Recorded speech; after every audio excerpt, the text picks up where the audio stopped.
PLO ചാർട്ടറിൽ elimination of Zionism എന്ന് എഴുതിയാൽ എസ്സംഗികൾ അതിനെ വായിക്കുന്നത് ജൂതന്മാരെ കൂട്ടക്കൊല ചെയ്യണമെന്ന് അതിൽ എഴുതി എന്നാണ്. ഇവരുടെ ലോജിക്ക് അനുസരിച്ചാണെങ്കിൽ elimination of British colonisation in India എന്നെഴുതിയാൽ ബ്രിട്ടീഷുകാരെ എല്ലാം കൊന്നുകളയണമെന്നാണ്.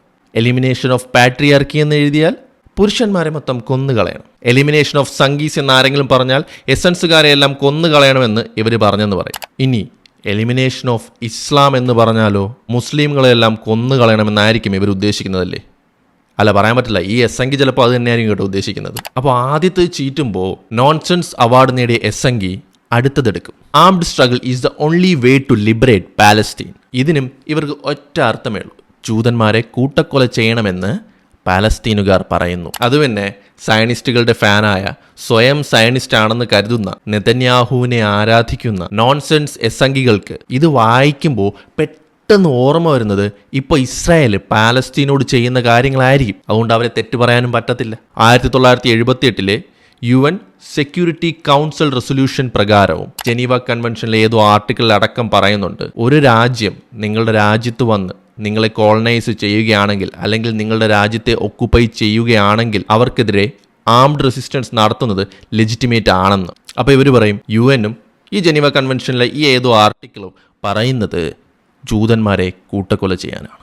ഇവിടെ ആംഡ് സ്ട്രഗിൾ എന്ന് പറഞ്ഞാൽ ഇൻ്റർനാഷണൽ ലോയ്ക്ക് അനുസൃതമായാണ് പറഞ്ഞിരിക്കുന്നത്. അപ്പോൾ ആംഡ് റെസിസ്റ്റൻസ്, ആംഡ് സ്ട്രഗിൾ എന്നൊക്കെ പറഞ്ഞാൽ അത് കൂട്ടക്കൊലയല്ല.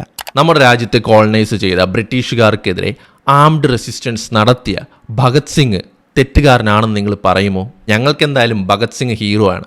ചിലപ്പോൾ ഇവരെ ന്യായീകരിക്കാൻ വേണ്ടി പറയുമായിരിക്കും ഭഗത് സിംഗും ശരിയല്ല എന്ന്. അങ്ങനെ ഇവിടെ കോളനൈസ് ചെയ്യാൻ വന്ന ബ്രിട്ടീഷുകാർക്കെതിരെ ഭഗത് സിംഗ് നിന്നതുപോലെ അവരെ കോളനൈസ് ചെയ്യാൻ വന്ന ആൾക്കാർക്കെതിരെ പോരാടുക എന്നത് അവരുടെ അനിവാര്യതയാണ്. അപ്പോൾ ഇവർ ചോദിക്കും, ഹമാസ് ചെയ്യുന്നതും ആംഡ് റെസിസ്റ്റൻസ് തന്നെയല്ലേ എന്ന്, നിങ്ങൾ ഹമാസിനെ സപ്പോർട്ട് ചെയ്യുന്നുണ്ടോ എന്ന്. തീർച്ചയായിട്ടും ഹമാസും ചെയ്യുന്നത് ആംഡ് റെസിസ്റ്റൻസ് ഒക്കെ തന്നെയാണ്. പക്ഷേ അവരുടെ ഡ്രൈവിംഗ് ഫോഴ്സ് എന്ന് പറയുന്നത് ഒരു പൊളിറ്റിക്കൽ ഇസ്ലാമിസ്റ്റ് മൂവ്മെൻ്റ് ആണ്. ഹമാസ് നടത്തുന്നത് ഒരു ആൻറ്റി കൊളോണിയൽ മൂവ്മെൻറ്റോ അതിൻ്റെ ഭാഗമായിട്ടുള്ള ആംഡ് റെസിസ്റ്റൻസോ മാത്രമല്ല. പലപ്പോഴും ഹമാസ് സിവിലിയൻസിനെ വരെ ടാർഗറ്റ് ചെയ്യാറുമുണ്ട്. അതുകൊണ്ട് തന്നെയാണ് അവരുടേത് ഒരു proper anti colonial armed resistance ആകാത്തത്. അപ്പോൾ നോൺസെൻസ് വാദി, എക്സ് വോക്ക്, എക്സ് ഹ്യൂമൻ, എസ്സംഗി ഈ എല്ലാ പേരും ചേരുന്ന ആളറിയാൻ വേണ്ടിയിട്ട് PLO ചാർട്ടർ വേറെയാണ്, ഹമാസ് വേറെയാണ്. ഇതിപ്പോൾ പറയാൻ കാരണം വേറൊന്നുമല്ല, ആംഡ് റെസിസ്റ്റൻസ് കേൾക്കുമ്പോൾ നീയൊക്കെ ഹമാസ് അല്ലേടാ എന്ന ഇവരുടെ സ്ഥിരം പല്ലവിയായിട്ട് എസ്സംഗികളും നോൺസെൻസ് വാദികളും എത്തും.